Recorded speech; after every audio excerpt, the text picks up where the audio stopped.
Hi everyone, it's Steven here from Candice and Games, and welcome to the third developer log for Barroom Billiards. Firstly, the game now has a working main menu and doesn't just load into the playable stage anymore. During play, there is now also a pause menu that works. A minor update was made to the physics, and the table now settles slightly quicker between strikes. Besides this stage with its standard shape, there are now 4 additional stages added.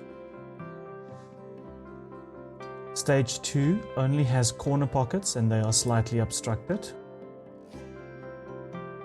With stage 3, I started moving away from the traditional table shape a bit.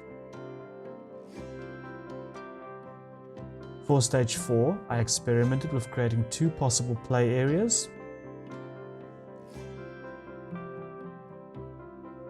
And finally, for the time being, that is, with stage 5, I wanted to see how curved table shapes would work out. That is all for this week's update. Thank you for watching, and don't forget to subscribe to follow along with the next development update for Barroom Billiards.